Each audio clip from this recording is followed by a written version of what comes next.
বিসমিল্লাহির রহমানির রহিম। সুপ্রিয় শিক্ষার্থীবৃন্দ, আশা করি তোমরা নিশ্চয়ই ভালো আছো এবং ঘরে আছো। আমি মোহাম্মদ নূর ইসলাম হীরা, ব্যবস্থাপনা বিভাগ, কোনাবাড়ি ডিগ্রি কলেজ, গাজীপুর।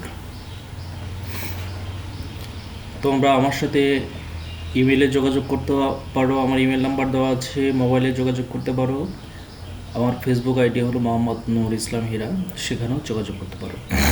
আমার মেসেঞ্জারের 3টি গ্রুপ আছে, সেখানেও তোমরা যোগাযোগ করতে পারো, ফার্স্ট ইয়ার, সেকেন্ড ইয়ার এবং থার্ড ইয়ার।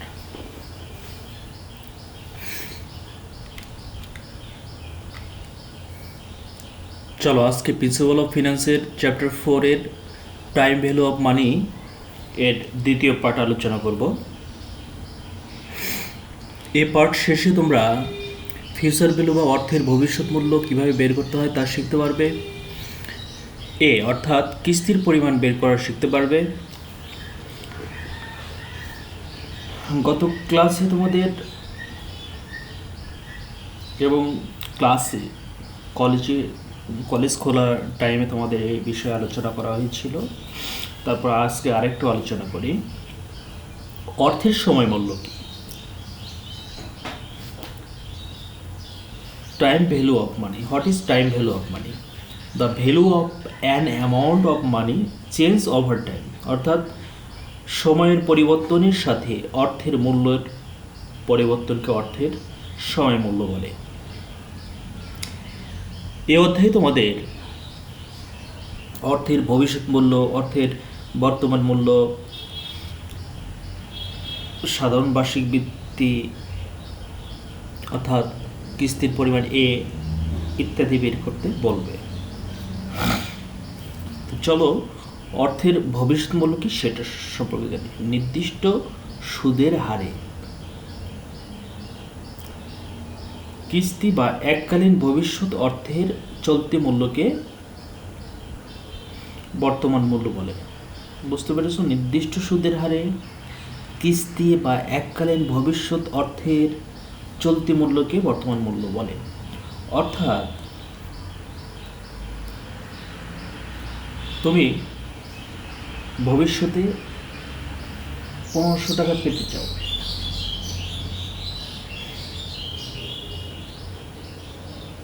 5 বছর পর 1500 টাকা পেতে চাও 10% হারে, তাহলে সেটি বর্তমান মূল্য কত সেটি তোমাকে বের করতে হবে।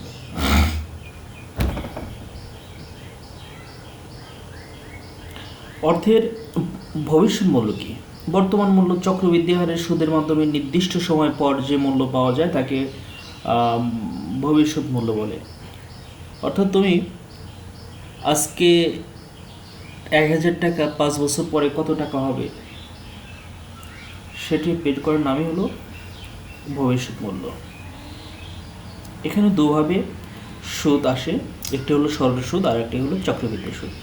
সরল সুদ হলো শুধুমাত্র আসল অর্থের উপর গণনাকৃত সুদকে সরল সুদ বলে, আর চক্রবৃদ্ধি সুদ হলো কোনো আসলের উপর অর্জিত সুদের উপর আবার সুদ নির্ণয় করার প্রক্রিয়াকে চক্রবৃদ্ধি সুদ বলে। এখানে একটু খেয়াল করো, তোমার আমরা ধরে নিই 1000 টাকার 10% সুদ 2 বছর পর কত টাকা হবে? যদি আমরা সরল সুদে নির্ণয় করি তাহলে 1000 টাকার তুমি 10% দাও, তাহলে হবে 100 টাকা। 100 টাকা আর 1000 টাকা, তাহলে প্রথম বছরে হলো 1100 টাকা, দ্বিতীয় বছরে সেটি হবে আবার 1000 টাকার উপরে 10% আবার 100 টাকা, তাহলে হলো 1200 টাকা। অর্থাৎ শুধু আসলের উপর সুদ গণনা করা হবে। কিন্তু চক্রবৃদ্ধি সুদের ক্ষেত্রে তোমাকে অবশ্যই প্রথম বছরে 10% দাও, তাহলে হলো 1100 টাকা। 1000 টাকার উপরে 10% হলে 100 টাকা, অর্থাৎ 1000 যোগ 100 তাহলে 1100 টাকা। কিন্তু চক্রবৃদ্ধি ক্ষেত্রে আবার 1100-র উপরে তুমি আবার পার্সেন্টেজ করবে 10%, তাহলে হলো 110 টাকা, তাহলে হলো 1100 প্লাস 110 1210 টাকা হবে। চক্রবৃদ্ধির ক্ষেত্রে একটু সুদের পরিমাণটা একটু বেশি হয়।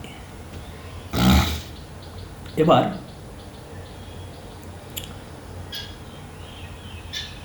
বার্ষিক বৃত্তি কি? নির্দিষ্ট সময়ে সমপরিমাণ অর্থ গ্রহণ বা প্রদানকে বার্ষিক বৃত্তি বলে। আবার বলি, নির্দিষ্ট সময়ে সমপরিমাণ অর্থ গ্রহণ বা প্রদানকে বার্ষিক বৃত্তি বলে। বার্ষিক বৃত্তি দুই ধরনের হতে পারে। সাধারণ বার্ষিক বৃত্তি, যে বার্ষিক বৃত্তি প্রত্যেক সময়ের শেষে প্রদান করা হয় তাকে সাধারণ বার্ষিক বৃত্তি বলে। প্রদেয় বার্ষিক বৃত্তি, নগদ প্রবাহ সময়ের শুরুতে সংগঠিত হওয়াকে প্রদেয় বার্ষিক বৃত্তি বলে। একটা হলো এন্ড অফ দ্য ইয়ার থাকবে, আর একটি হলো বিগিনিং অফ দ্য ইয়ার থাকবে। আরেকটি আছে, যে বৃত্তির নগদ আন্ত ও বহিঃপ্রবাহ বছরের শুরুতে সংগঠিত হয় তাকে অগ্রিম বার্ষিক বৃত্তি বলে। চলো আমরা ফিউচার ভ্যালু কিভাবে নির্ণয় করতে হয় আমরা দুই একটা অঙ্ক করি, এবং কিভাবে নির্ণয় করতে হয় সেটাও আমরা দুই একটা অঙ্ক করি। এখানে লক্ষ্য করো, AB bank limited pays 12% interest on deposit which is compounded quarterly. It 50,000 is deposited today. Find the amount that will stand at the end of 8 years. এটি 18তে এসেছিল তোমাদের জন্য ইম্পর্টেন্ট। এখানে তাহলে দেওয়া আছে 12% ইন্টারেস্ট, কোয়ার্টারলি মানে এম এর মান 50%, 50,000 এখানে হলো প্রেজেন্ট ভ্যালু, 8 years হলো সময়। তোমাকে বের করতে হবে find the amount that will stand, কত টাকা হবে। 50,000 টাকার 8 বছর পর 12% সুদে কত টাকা হবে। চলো আমরা 50 future value equal to what, PV equal 50,000 টাকা, আয়ের মান 12%,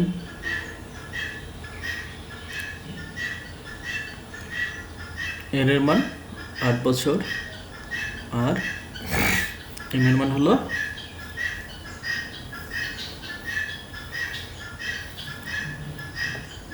4।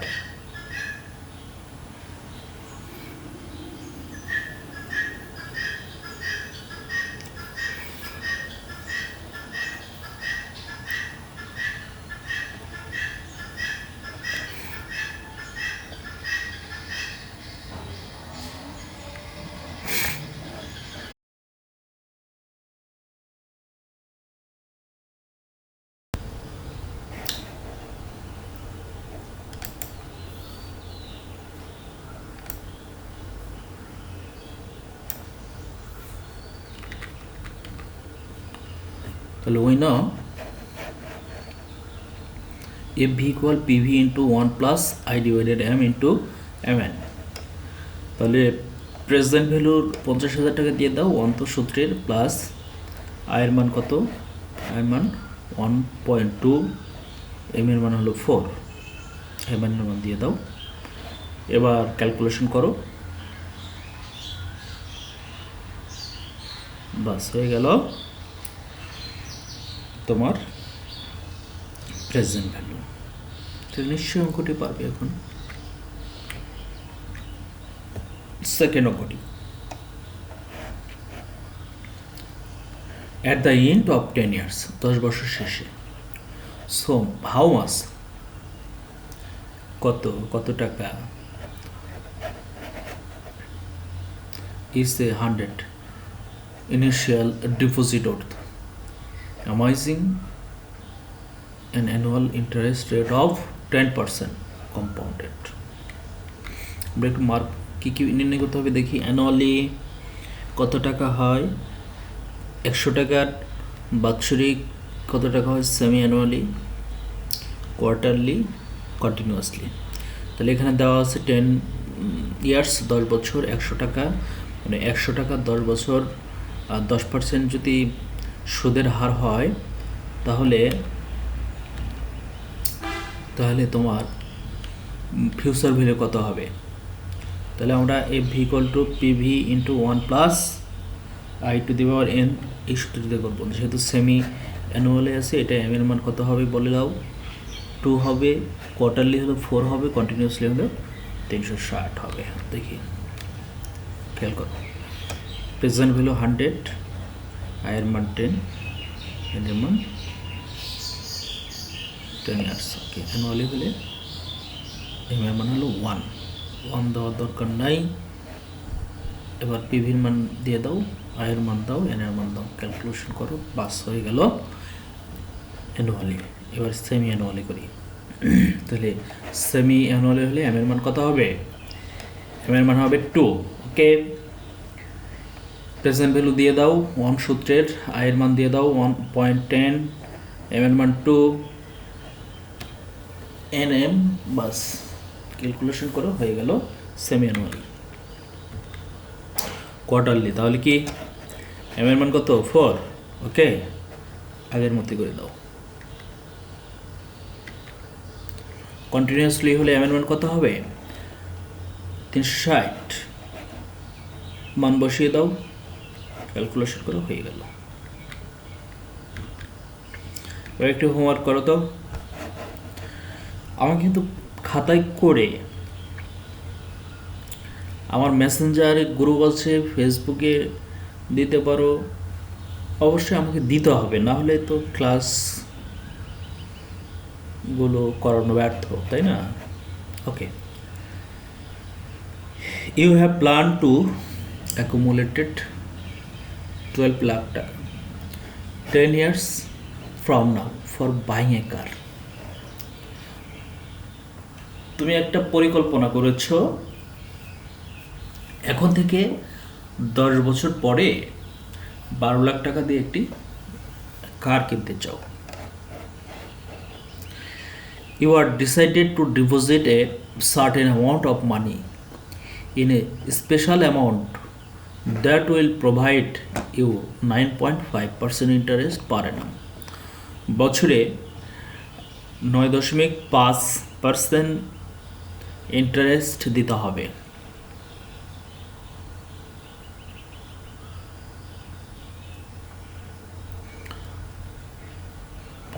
তাহলে প্রশ্নটা হলো, what will be your annual deposit at the end of each year?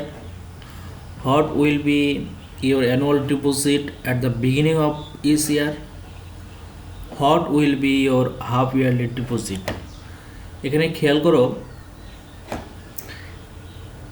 And of each year আর বিগিনিং অফ ইচ ইয়ার সূত্রটা তোমরা নিশ্চয়ই মনে আছে তোমাদের। বিগিনিং যখন হবে তখন 1 plus I to the power 1 plus I বেশি হবে। আমরা এখন মার্ক করিনি কি কি আছে আর কি নির্ণয় করতে হবে। এখানে 12 লাখ টাকা আছে, প্রেজেন্ট ভ্যালু 10 ইয়ার্স মানে 10 বছর, এখন থেকে 10 বছর পর। ইন্টারেস্ট আছে 9.5%। তাহলে আর কি নির্ণয় করতে হবে তোমাকে? তাহলে নির্ণয় করতে হবে অ্যানুয়াল ডিপোজিট কত, কিস্তি কত, এর মান নির্ণয় করতে হবে। কিসের মান? এর মান। ওকে, আর একটা আছে কি end of the year. Second question, what will be your annual deposit at the beginning of each year. এখানে বিগিনিং অফ ইচ ইয়ার দেওয়া আছে, আর একটি নির্ণয় করতে হবে what will be your half yearly deposit, অর্থাৎ এম এর মান এখানে 2 হবে।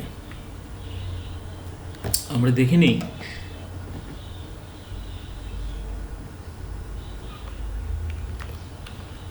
সরি, এখানে এটি হলো ফিউচার ভ্যালু। ওকে, 12 লাখ হলো ফিউচার ভ্যালু।